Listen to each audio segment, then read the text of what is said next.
Boa tarde a todos. Sejam bem-vindos a mais um curso do Movimento Todos pela Construção, parceria ABCP, SNIC, Eto Soluções, Construligas e Sebrae. Hoje a gente convida aqui o professor Dr. Renan Pichler para falar sobre avanços na tecnologia de aditivos para concreto. Renan, ele é químico pela USP, em São Paulo, tem mestrado também pela USP, doutorado em engenharia civil pela Universidade Politécnica de Catalunha e pós-doutorado em engenharia civil pela USP, São Paulo, em 2019. Atualmente, ele é coordenador do programa de mestrado profissional pela Universidade de São Judas. Renan, muito obrigado por aceitar nosso convite. E agora é com você. Olá, pessoal, boa tarde, tudo bem? Primeiramente, obrigado aí pelo convite. Estou bastante contente em poder falar com vocês aqui um pouquinho sobre aditivos para concreto. Então, começando principalmente com uma contextualização, essa daqui é uma foto do pátio do colégio aqui no centro de São Paulo, e, enfim, um muro aí que foi construído na época aí de 1500 e alguma coisa, 1600, que a gente vai ter aqui no fundo uma plaquinha falando sobre os materiais que foram utilizados para a construção desse muro. E quando a gente for lá, a gente consegue ler que foi utilizado argila, foi utilizado palha, foi utilizada clara de ovo e também sangue de boi. Então, pensar que esses materiais aí, clara de ovo, sangue de boi, eram os aditivos antigos aí que a gente tinha para a utilização com esses materiais antigos também. Obviamente, se a gente for para algumas construções mais antigas aí na Europa, a gente vai observar que esses materiais aditivos, no geral, já eram bastante utilizados há muitos anos.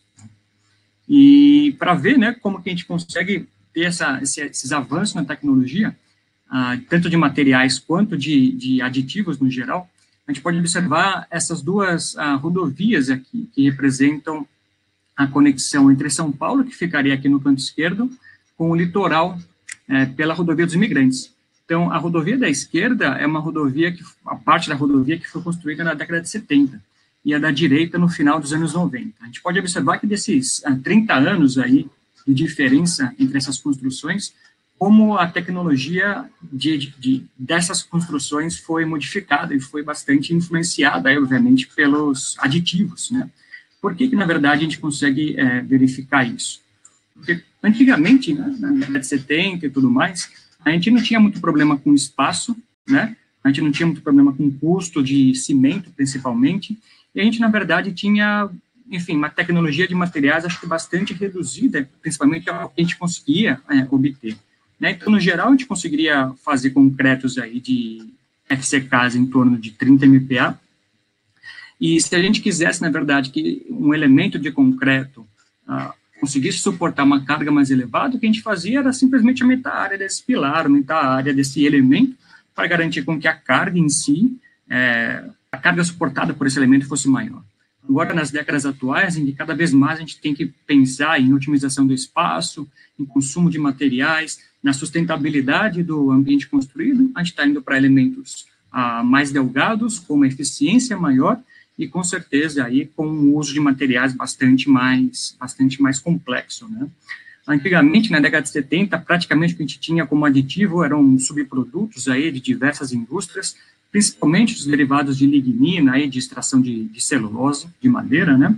E agora, na verdade, como o custo de combustível é bastante elevado em relação ao custo do cimento, a gente, na verdade, tem que fazer uma otimização desse material cimentício pensando em aditivos bastante desenvolvidos também, né? Então, existem várias moléculas sintéticas que são utilizadas principalmente para essa finalidade de melhorar a eficiência do material cimentício e do concreto em si como um todo, né? E, obviamente, a gente só vai conseguir chegar nesse tipo de edificação bastante específica e bastante tecnológica pensando em materiais inovadores, pensando em aditivos inovadores e, obviamente, associando isso daí com os aditivos, né? Mas, na verdade, quando a gente pensa, né, o que o aditivo faz em concreto? Normalmente, quando a gente pensa em um projeto, de uma edificação ou de uma estrutura, a gente pensa que a gente projeta a vida útil dessa estrutura aí seja em torno de 50 anos, né? Só que 50 anos de usabilidade. Quando a gente pensa na incorporação de algum aditivo para a produção de concreto, a gente, na verdade, vai pensar unicamente nas propriedades do estado fresco, né? Pensando como a gente vai controlar essa adição do concreto, né? Então, em todas as etapas de construção para fazer algum elemento de concreto, a gente teria a pesagem de materiais, a mistura, transporte, moldagem, a consolidação, até o acabamento, a cura, a retirada das formas, né, depois de 1, 2 dias aí, mas, na verdade, o que a gente vai pensar é que os aditivos, na verdade, eles são incorporados principalmente no estado fresco, ou seja, em torno de, no máximo, aí 2 horas de idade dessa mistura, para que toda aquela edificação, toda aquela estrutura, ela tenha a durabilidade mínima de 50 anos, ou seja, a gente tem que conhecer, na verdade, o que esse aditivo pode fazer, como que ele vai interagir com o cimento, como que ele vai modificar as propriedades do estado endurecido, porque o que a gente quer, na verdade, é que o concreto, no final, tenha resistência, tenha durabilidade suficiente para a edificação ficar em pé. Esse é o objetivo principal, né? Então, por isso que a gente tem que controlar todas essas propriedades aqui do concreto fresco com a adição desses aditivos para que o concreto endurecido tenha a durabilidade e a resistência necessárias para que o projeto em si tenha a sua durabilidade e eficiência comprováveis, né? Então, existem vários itens aí que podem ser modificados com a utilização dos aditivos, né? Os mais comuns são os plastificantes, né, que, na verdade, aumentam a plasticidade ou a fluidez do concreto. Eles podem, com isso, também verificar, a gente pode conseguir uma diminuição do consumo de água, então, diminuir o consumo de água, a gente pode tender a aumentar a resistência mecânica do elemento, do concreto em si, na matriz. Eles podem promover uma redução de segregação, exudação, maior coesão e menor possibilidade de patologias, principalmente aí no estado fresco endurecido, né? Acelerar o retardar pega, mexer aí na resistência mecânica, aditivos que, quando a gente tem elementos com grande volume, eles podem diminuir a taxa de liberação de calor, eles podem compensar a retração e vários outros produtos para diversas outras aplicações. Mas, afinal, quando a gente fala aditivo, né, o que são os aditivos? Então, no geral, são produtos químicos, bastante desenvolvidos aí, grande parte deles, que são colocados no concreto ou em alguma mistura cimentícia para modificar suas propriedades do estado fresco ou do estado endurecido. Praticamente, em concreto usinado, não existe concreto feito sem aditivos. Então, a gente pode falar que, seguramente, os aditivos são o 4º componente obrigatório do concreto, porque acaba ficando bastante complicado a gente controlar algumas propriedades ou controlar a geração de patologias se a gente não usa nenhum tipo de aditivo, né? Principalmente pensando nos plastificantes de uso geral. Quando a gente pensa na utilização de aditivos, a gente tem que levar vários pontos aí em consideração. Quais são eles? Aditivos atuam na pasta, principalmente, né? Então, existem alguns aditivos que podem trabalhar pensando com os agregados também, mas principalmente o que influencia é aditivo com cimento e água, que vai ter aí a sua eficiência e vai modificar as propriedades do concreto como um todo. Então, a gente vai pensar em aditivo, influencia as propriedades da mistura cimentícia, da pasta de cimento, para que o concreto obtenha as propriedades desejadas. Aditivos não fazem mágica, né? Então, embora eles podem ter uma eficiência bastante importante, eles não transformam o concreto de má qualidade em um concreto de boa qualidade. Então, na verdade, o ponto principal para a gente ter um aditivo que funcione adequadamente é ter um projeto de construção, um projeto de materiais, de dosagem e de execução adequados para o projeto, né? Então, a gente tem que pensar nisso. Um projeto adequado, com materiais, dosagem adequada, para que o aditivo consiga promover a eficiência ou melhoria nas propriedades desejadas. E quando a gente pensa em aditivos, normalmente eu imagino, né, pensando que eles são meio que uma caixa preta, que a gente está colocando aí no concreto, em pequenas quantidades, no geral, comparado com os outros materiais, que vão modificar todas as propriedades, e a gente tem que ter uma análise mínima para saber o que eles podem fazer, né? Então, existem vários aditivos aí, superplastificante, acelerador, aditivo para moagem, incorporador de ar, modificador de viscosidade e assim por diante, que, na verdade, a gente acaba até desconhecendo quais são as propriedades químicas ou composição química deles e como que eles podem ser utilizados. E isso é o mais importante de tudo, né? Conhecer o que ele é, conhecer o que ele faz para determinar uma aplicação adequada para o material, né? Pensando aqui, principalmente no caso inicial dos dispersantes, acho que todo mundo conhece essa figura aqui da esquerda, né, que praticamente é a lei de Abrams, né? Então, quanto maior a relação água-cimento de concreto, menor sua resistência mecânica à compressão, nesse caso, em todas as idades aí, praticamente, né? Então, quando a gente pensa em modificar essa resistência mecânica, pensando unicamente nesse gráfico, o que a gente faria seria diminuir o consumo de água do concreto, ou seja, diminuir a relação água-cimento do elemento, né, do concreto fresco. Só que se a gente diminui a relação água-cimento, sem utilizar aditivo, né, a gente vai ter uma perda significativa aí da trabalhabilidade, ou seja, a gente pode ter uma heterogeneidade, pode ter uma dificuldade de mistura, uma dificuldade de aplicação, e acaba sendo complicado, né. Agora, uma outra possibilidade para a gente aumentar a resistência à compressão desse concreto seria aumentar o consumo de cimento, né? Só que se a gente aumenta o consumo de cimento, a gente vai ter um calor gerado maior, a gente vai ter uma maior possibilidade de retração. Como o cimento é o material mais caro do concreto, vai ter um maior custo, né, desse material, e obviamente, como o cimento é um dos materiais que mais gera CO2 durante a sua produção e a sua utilização, o impacto ambiental desse concreto aí vai ser bastante elevado. Então, a chave para a gente controlar a resistência sem mexer no conteúdo de cimento, no conteúdo de água, é a utilização de aditivos dispersantes, né? Se a gente fizer uma conta bastante simples aí de pura geometria, pensar num sistema de 4 partículas de cimento aqui representadas por esferas, a gente vai observar que se elas estiverem espaçadas por um espaço aqui que seria equivalente ao raio dessa esfera, a gente vai ter um sistema que, teoricamente, teria aqui uma relação água-cimento de 0,60, né? Aí, por contas convencionais aí, um concreto que tenha relação água-cimento 0,60, ele pode promover aí uma resistência à compressão de aproximadamente 25 MPa, né? Agora, se, na verdade, a gente tem com que esse espaço aqui do meio, ao invés de ser preenchido por água, ele fosse preenchido com uma outra partícula de cimento, né, que geometricamente ela caberia perfeitamente nesse espaço, a gente ia obter um concreto com relação ao água-cimento 0,14 e poderia, nesse caso, teoricamente, chegar a uma resistência à compressão de 200 MPa.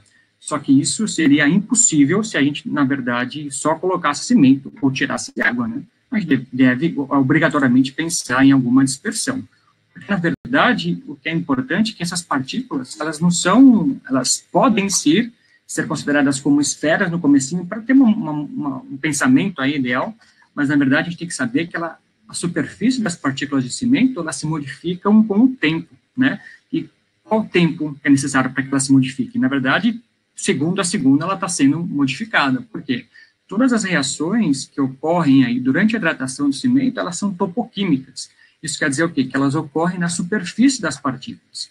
Então, à medida que o cimento vai se dissolvendo, que vai se hidratando, que vai gerando composto hidratado, a gente tem que, na verdade, a geração aí de fases hidratadas aumenta muito a área superficial desse material, né?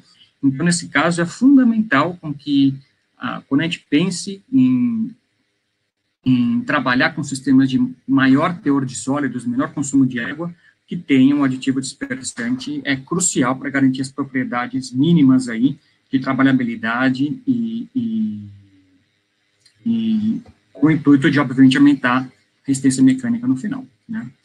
Então, antigamente, os principais produtos que eram utilizados como dispersantes, eles eram os lignosulfonatos. Então, basicamente, retirado aí, a lignina era extraída ou como subproduto aí da indústria de papel e celulose. Esse material ele pode sofrer vários processos químicos aí de sulfonação, e esse material obtido ele pode ser utilizado como redutor de água. A grande questão é que a lignina, nesse caso, é um polímero orgânico que, na verdade, não tem uma composição muito definida, porque é um polímero natural. A gente não consegue ter um tamanho de cadeia controlado, a gente não consegue ter uma composição adequada. Vai depender do tipo de madeira, do tipo de processo de extração e assim por diante, né? Então, eles, na verdade, têm uma eficiência bastante baixa.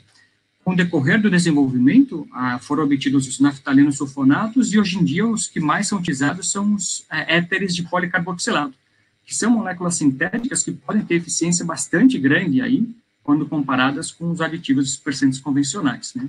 Então, pensando em concreto autoadensável, pensando em aplicações mais especiais para concreto, trabalhar com superplastificantes é fundamental, né, para garantir uma trabalhabilidade, uma adensabilidade também adequadas.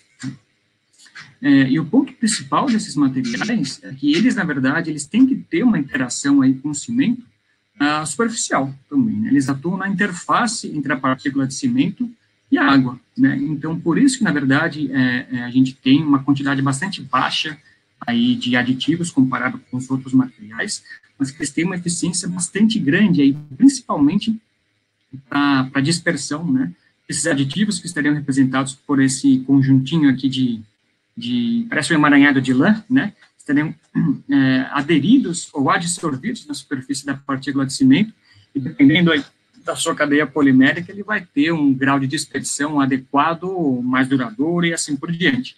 Na verdade, ele vai perder a sua eficiência quando o processo de hidratação já tiver ocorrido até tal ponto no qual as partículas de CSH formadas, elas fazem com que, na verdade, o efeito do aditivo aqui, principalmente pensando em repulsão, seja perdido, né?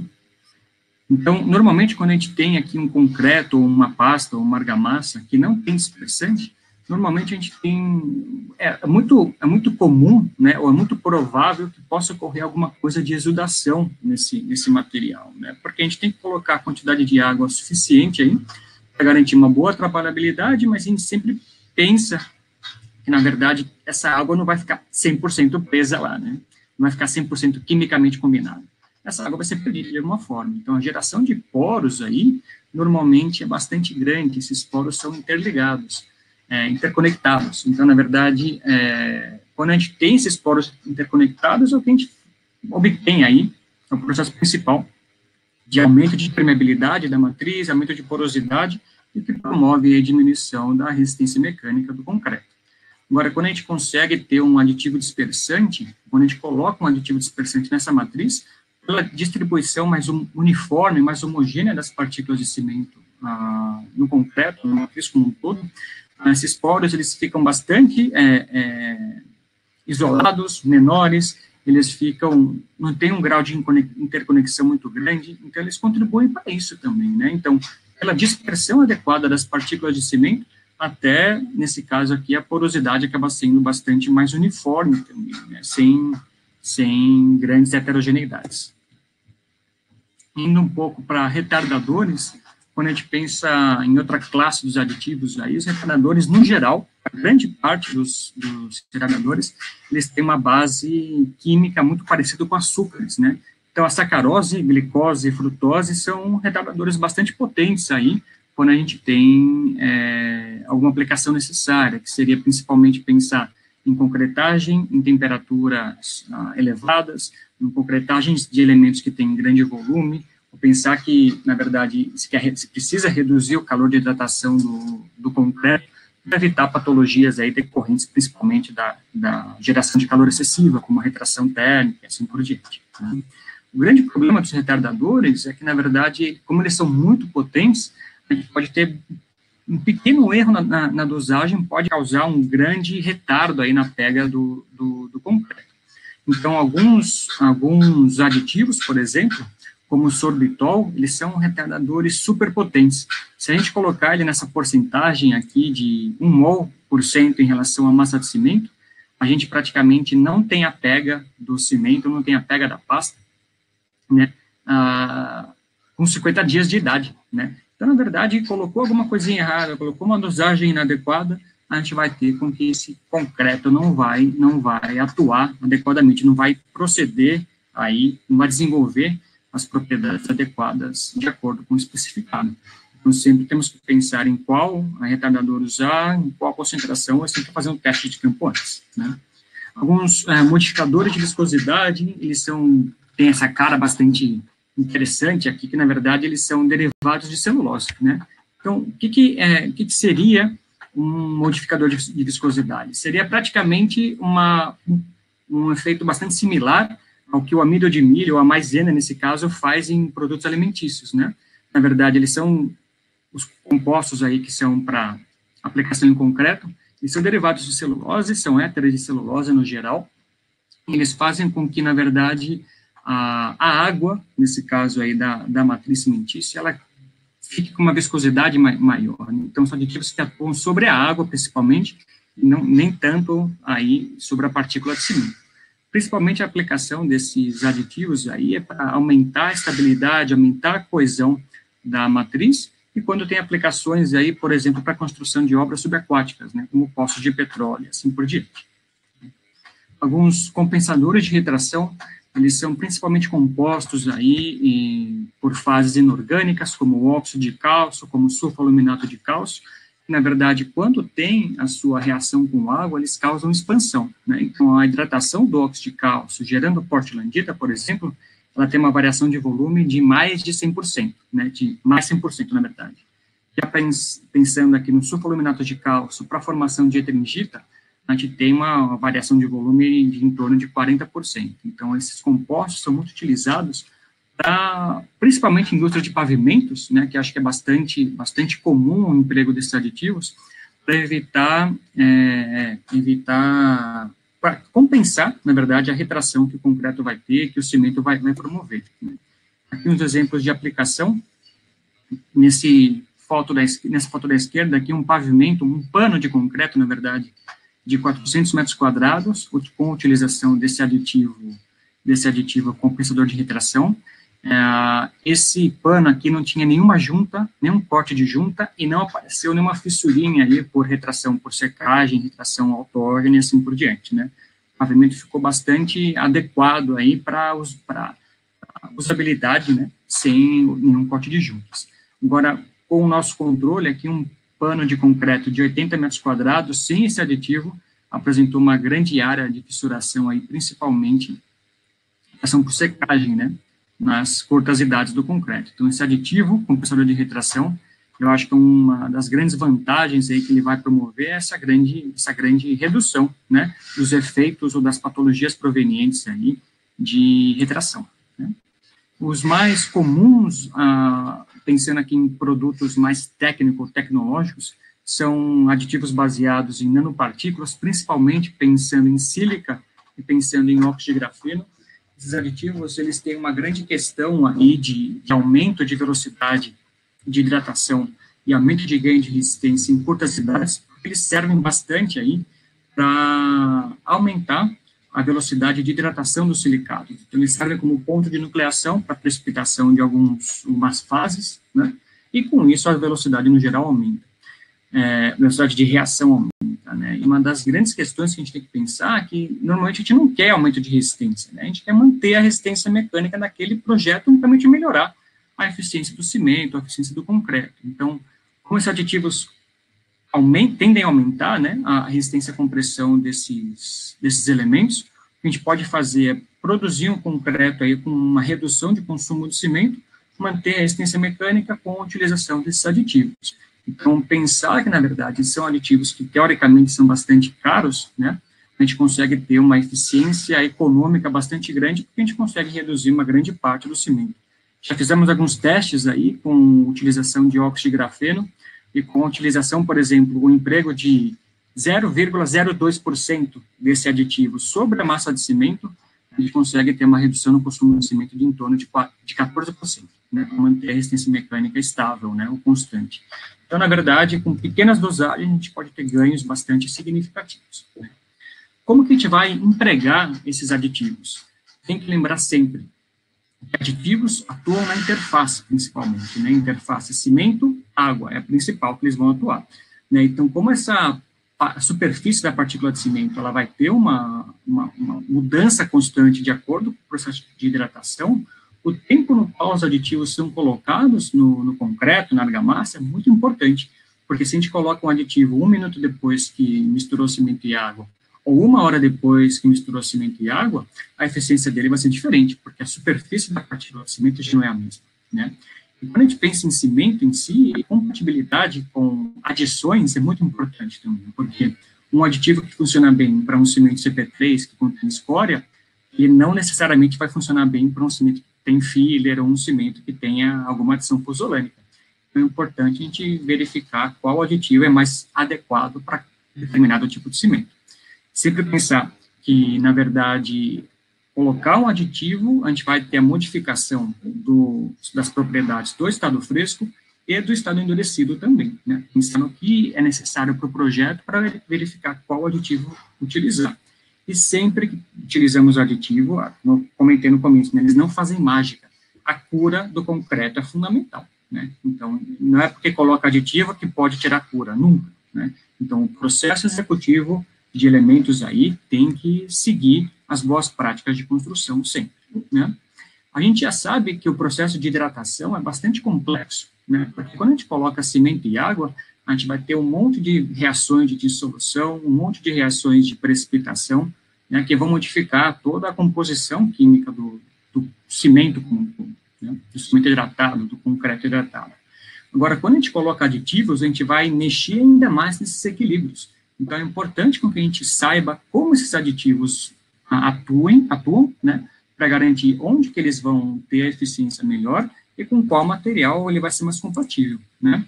E pensando principalmente que a gente olhar o clinker, né, o clinker produzido aí pelo processo comum aí de fornos rotativos, o clinker não é material puro, né? A gente sabe que tem várias partículas aqui que são bastante complexas, né? Elas são compostas por silicatos, por aluminatos, por ferroaluminatos e assim por diante. Então, o cimento em si é um material que não é puro, né? E pensando principalmente no Brasil, que é um dos países no qual o fator clinker é o mais baixo de todos, né, em torno de 70% em comparação aí com o restante do mundo, nossos aditivos têm que ser muito bem pensados para cimentos compostos.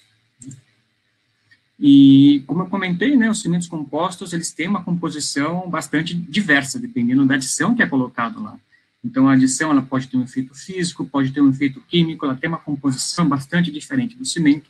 Então, um aditivo que trabalha muito bem com o cimento CP5-Ari, né, não vai trabalhar, pode não trabalhar tão bem com aditivos que contenham adições, porque a superfície dessas adições é diferente, a reatividade dessas adições é diferente, e, na verdade, a interação, a superfície específica vai ser bastante importante a gente caracterizar para utilizar ou para indicar um aditivo adequado para aquele material, né, porque, como eu comentei, né, o que a gente quer é que seja um sistema bastante compatível, né? Colocar um cimento com um aditivo tem que dar um concreto, uma argamassa, uma pasta que tenha as propriedades adequadas. Dependendo aí da combinação de materiais, a gente pode não obter, né?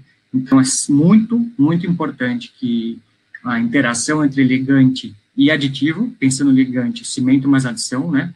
Tenha que ser avaliado, tem que ser verificada a compatibilidade entre os materiais. Porque essa compatibilidade é o princípio químico fundamental que vai modificar o desenvolvimento de resistência mecânica, né? Então, sempre que fazemos alguma indicação de aditivo, a gente nunca pode fazer no olho, né? Temos que fazer um teste inicial, sempre. Obrigatório fazer esse teste inicial, porque, na verdade, a gente não pode brincar em campo, né? Como a gente comentou no começo, a gente coloca o aditivo, tem aquela modificação de propriedades que a gente só observa no estado fresco, em 2, 3 horas aí de idade, mas o elemento tem que durar 50 anos, né? Então, o teste de campo é obrigatório. Quais são dos testes principais que a gente pode fazer para a gente avaliar essa compatibilidade, né? Então, eu gosto muito desse ensaio de calorimetria isotérmica. Se eu fosse abrir um laboratório aqui de cimento, o primeiro equipamento que eu compraria seria um calorímetro, porque, na verdade, como as reações do cimento são exotérmicas, a gente tem com que o perfil da curva de geração de calor é modificada bastante aí pelo processo de interação com o aditivo, né? Então, aqui essa curva azul, ela representa um cimento com aditivo que teve uma hidratação praticamente ideal, né? Então, a gente tem um período aqui de geração de calor, um pico de geração de calor em torno de 4 miliwatts por grama, o período de indução aqui está em torno de 3, 4 horas. A gente consegue observar que a área abaixo da curva, ela pode, enfim, se calcular, daí ela vai ser muito maior do que as outras, né? Agora, se a gente observa essa curva preta, né, a gente vai ver que o tempo de indução, ou seja, o tempo de pega inicial, ele vai estar em torno aí de 18 a 20 horas, né? Isso é uma coisa que a gente não tem obra, né? Então, temos que tomar muito cuidado temos que utilizar esse ensaio aí a nosso favor para verificar, na verdade, como que os aditivos interagem com o material cimentício, né? Alguns outros ensaios aqui são derivados da análise química da fase líquida. Como a gente sabe que os aditivos atuam na interface sólido-líquido, toda a geração de íons pode ser modificada, cálcio, sulfato e assim por diante. Então, se a gente tirar ou remover aí uma amostra da fase líquida de concretos no estado fresco, a gente pode ter uma análise bastante adequada aí do que o aditivo está promovendo, né?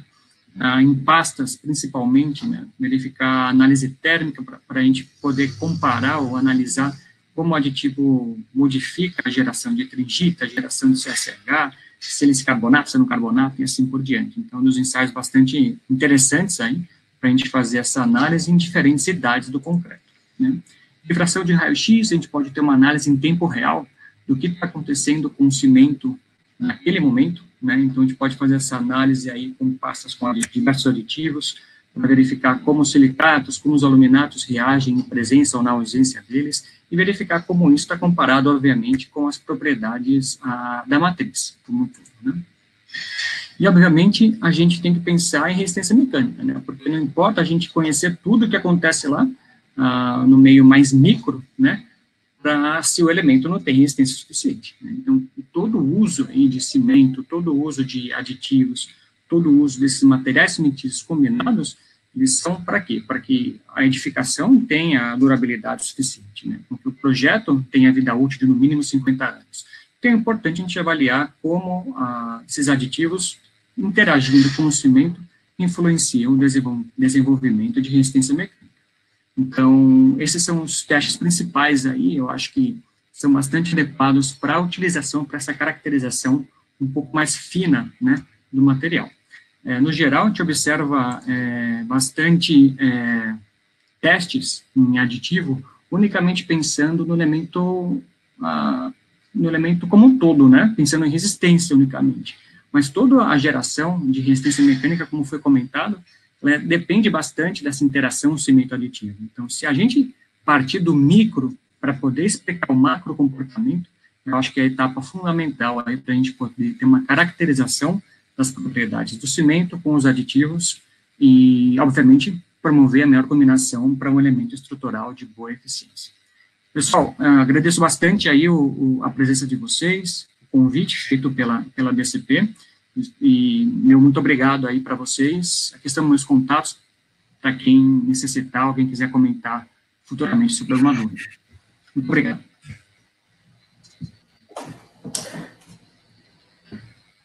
Agradeço, Renan, sua participação aí. Vamos às perguntas.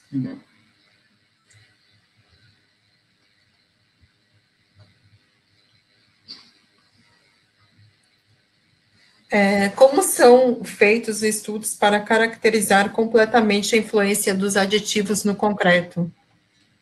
Então, eu acho que, na verdade, como eu comentei antecipadamente, a gente pode ter um estudo que saia do micro para ir para o macro, inverter aquela ordem que normalmente é aplicada aí, no geral, em concreteiras, né? Então, só praticamente produzir concreto com diferentes teores e testar resistência. Não é muito isso que a gente quer, né?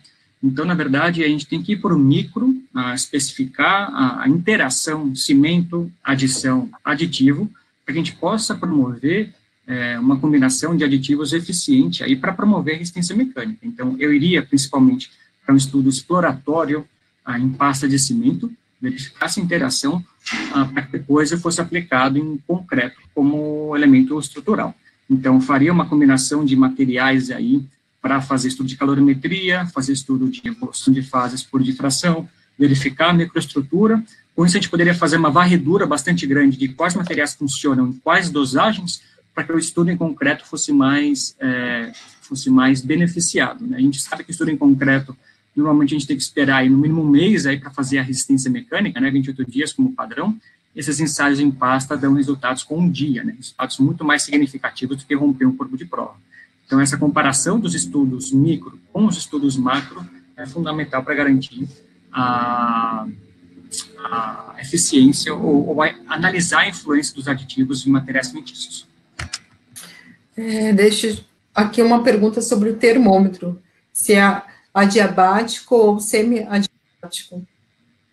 Na verdade, a gente tem um problema um pouco grande com os calorímetros adiabáticos e semi-adiabáticos. A gente trabalha principalmente aqui com o isotérmico.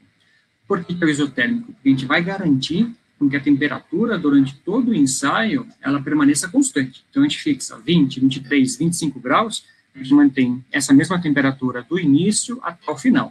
Quando a gente trabalha com adiabático, com semi-adiabático, a gente normalmente trabalha com um isolamento de transferência de calor entre o meio que está reagindo e o meio externo, né?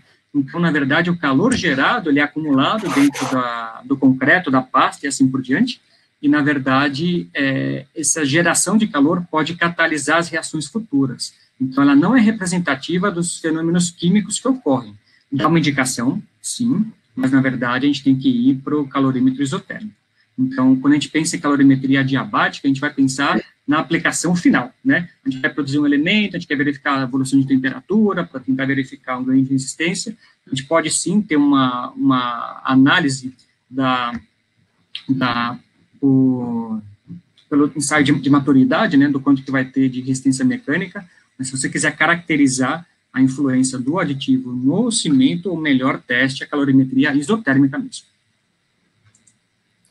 Em relação aos superplastificantes, em concretos de baixíssimo ar, qual ou não influência negativa na hidratação completa do cimento? Como garantir uma hidratação adequada?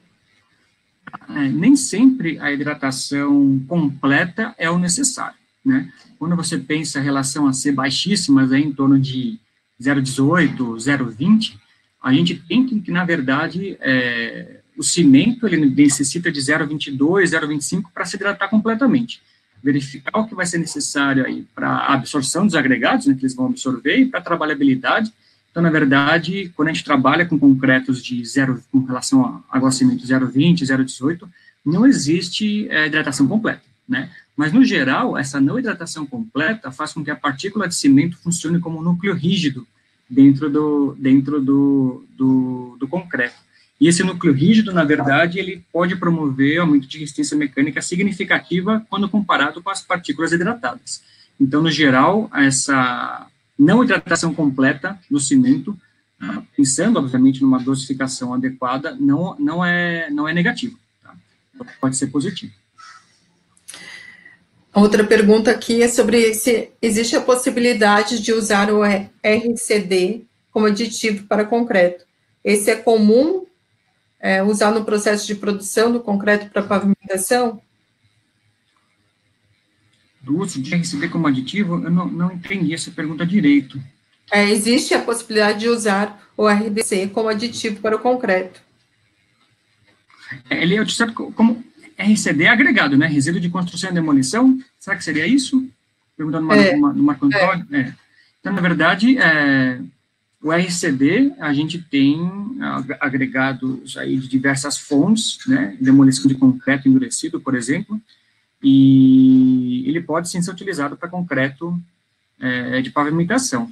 Grande questão é que se a gente coloca algum aditivo nesse concreto com RCD, a gente tem que pensar em mais um fator que pode interferir, né? Porque o agregado reciclado, ele tende a ter uma absorção maior, ele vai ter uma absorção de aditivos também, né? Então, é importante analisar essa compatibilidade, em geral, né, desse material como um todo. Há risco de algum tipo de aditivo promover uma patologia na corrosão da armadura?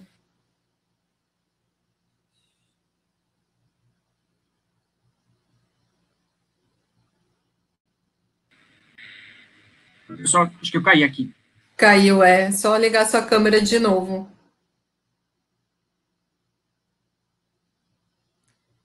Só um momento, pessoal, que caiu a conexão dele.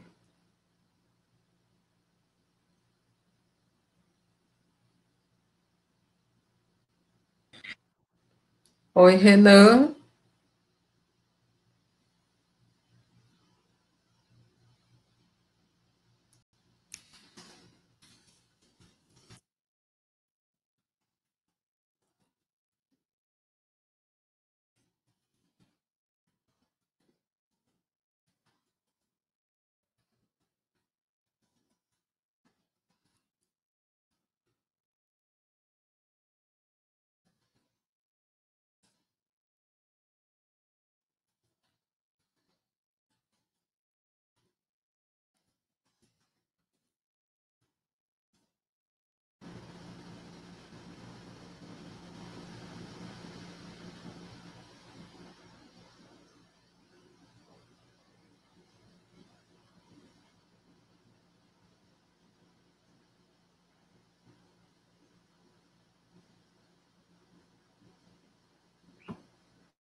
Boa tarde. A gente tem um problema na conexão do professor. Ele está tentando conectar novamente. Eu espero que vocês aguardem uns 2 minutinhos, tá bom? Obrigada.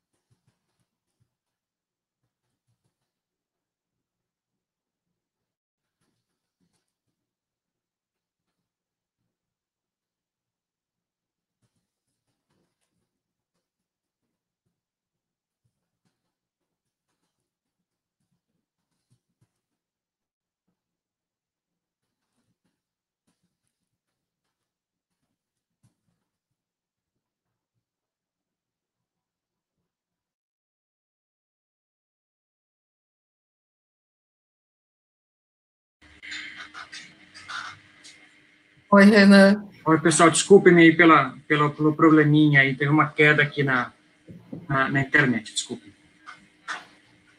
E agora a gente perdeu as perguntas também. A última pergunta era sobre o agregado mesmo lá, né? Ele falou do uso do agregado de reciclagem lá. Acho que ele queria comportamento em relação aos aditivos, né? Isso, então, na verdade, como os agregados, aí, eles têm uma absorção bastante grande de água, né, em relação aos agregados convencionais, é muito importante que a gente avalie como que esses aditivos vão contribuir aí para a eficiência do concreto como um todo, pensando que esses agregados podem ter uma absorção de aditivo também, né? Eles têm uma porosidade maior, eles têm uma superfície específica maior, eles já são compostos por produtos hidratados, né? Então é importante fazer essa caracterização completa. Eu verifiquei aqui no chat, o Ronaldo comentou como um polímero superabsorvente, né? Eu só peço que você enquadre a sua imagem, tá? Aí. Obrigada. Sim. Então, na verdade, o uso do RZD como um polímero superabsorvente, na verdade, eu acho um pouco complicado, porque o agregado reciclado é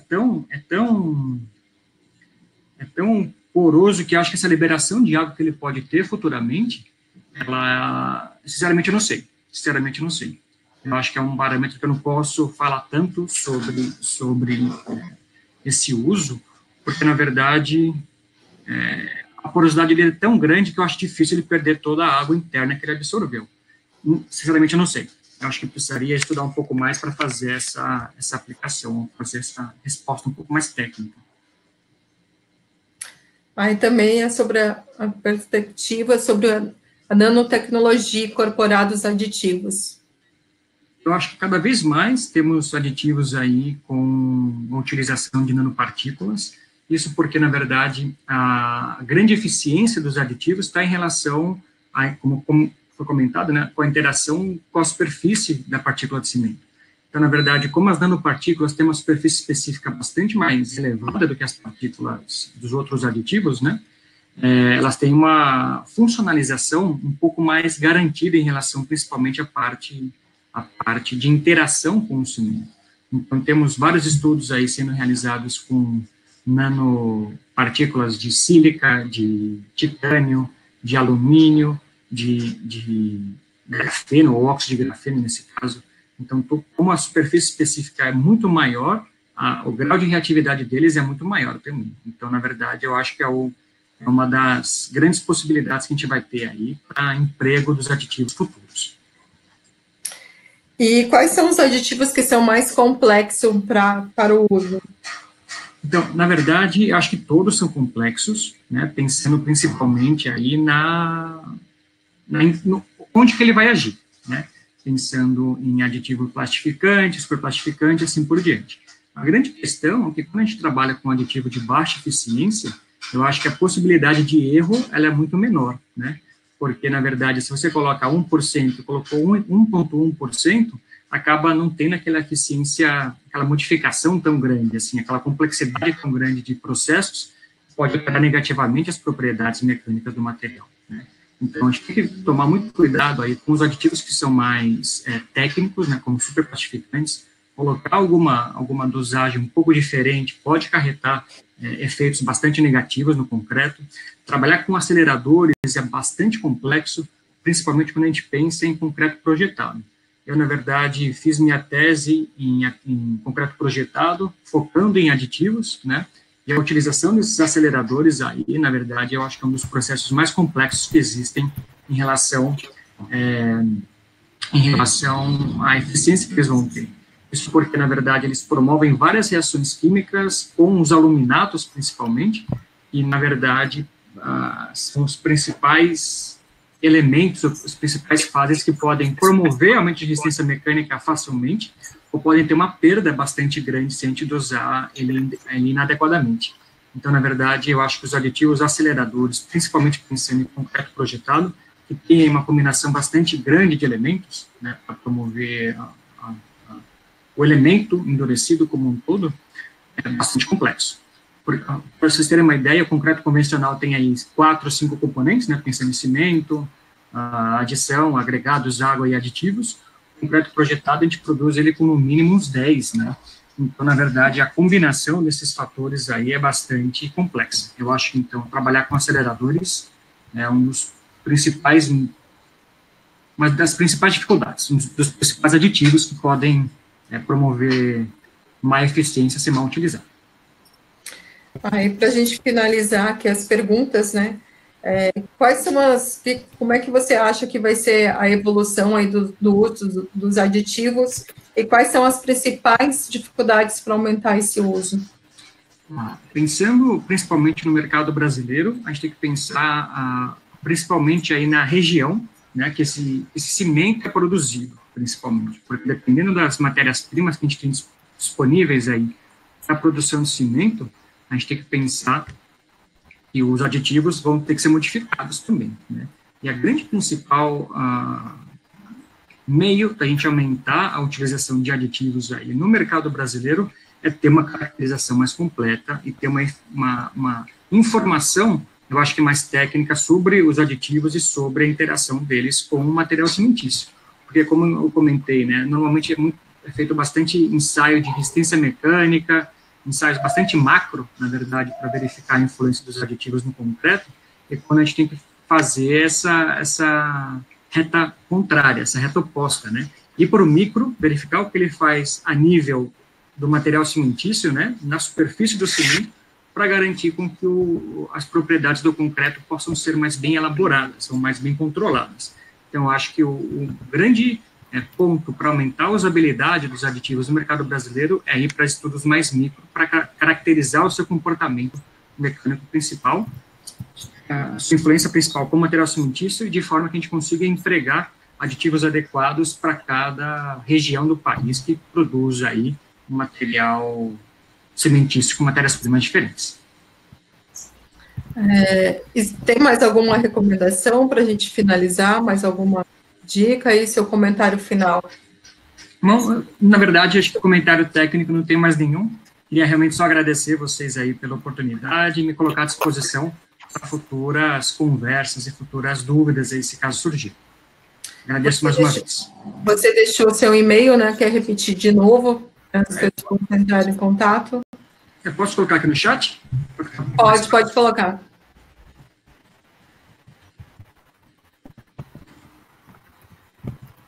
renan.salvador@sãojudas.br. Renan, obrigada aí por aceitar nosso convite. Essa semana a gente vai ter mais uma palestra nesse tema de aditivos, acho que é na sexta-feira. Também a gente vai ter uma palestra sobre concreto autodensável, que o aditivo também deve ser mencionado, né? Uhum. Então, agradeço a sua participação,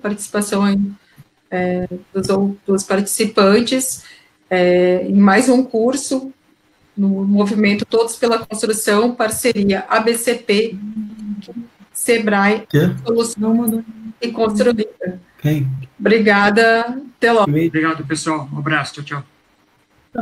O